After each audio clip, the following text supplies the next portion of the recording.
अगर आप अपने मन को संतुष्ट करना चाहते हैं तो आपका यह कहानी सुनना बहुत ज़रूरी है। जो लोग जीवन में संतुष्ट नहीं रहते हैं उनका मन हमेशा अशांत रहता है।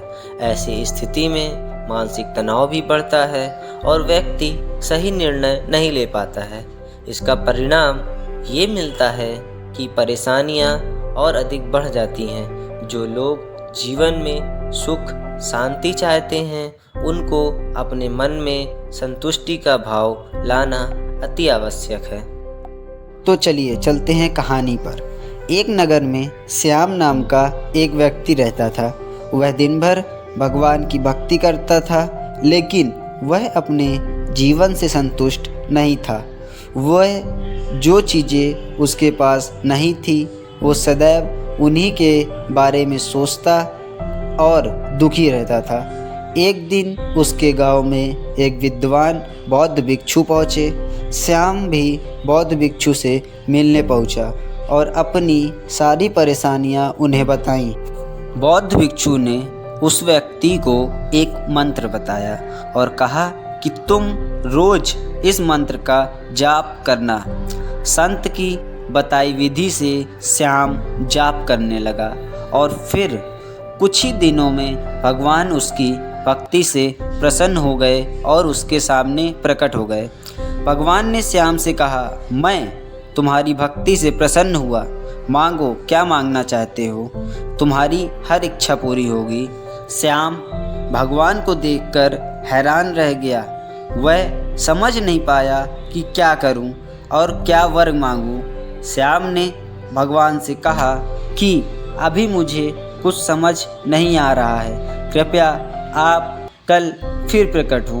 भगवान ने कहा कि ठीक है और वह अंतर्ध्यान हो गए।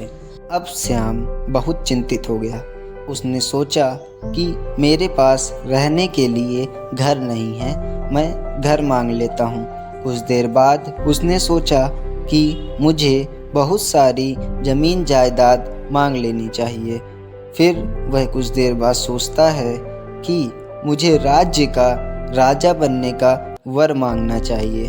पूरी रात वह इन्हीं विचारों के कारण सो नहीं पाया। सुबह हो गई, लेकिन श्याम ये तय नहीं कर पाया कि मैं भगवान से क्या वर मांगूं। फिर भगवान उसके सामने दोबारा प्रकट हुए। भगवान ने दोबारा कहा कि अब बोलो तुम्हें क्या चाहिए। इस पर श्याम ने भगवान से कहा कि प्रभु मुझे सिर्फ यही वर दें कि मेरा मन आपकी भक्ति में लगा रहे और मैं हर हाल में संतुष्ट रहना चाहता हूँ। भगवान ने कहा कि तुम मुझसे धन संपत्ति भी मांग सकते हो। तो श्याम ने कहा कि प्रभु अभी मेरे पास कुछ भी नहीं है, लेकिन धन आने के संकेत मात्र से मेरी नींद उड़ गई, मानसिक तनाव बढ़ने लगा। मुझे ऐसा धन नहीं चाहिए जिससे मेरी सुख शांति खत्म हो जाए।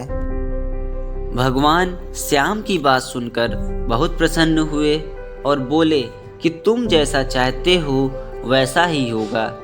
इस कहानी से हमें यह सीखने को मिलता है कि जो लोग जीवन में सुख शांति चाहते हैं उन्हें हमेशा संतुष्ट रहना चाहिए और जो चीज़ हमारे पास है हमें उसी में खुश रहना चाहिए। अगर जीवन में असंतुष्टि बनी रहेगी तो सदैव अशांति भी बनी रहेगी। इसलिए हमें सदैव हर चीज़ से संतुष्ट रहना चाहिए।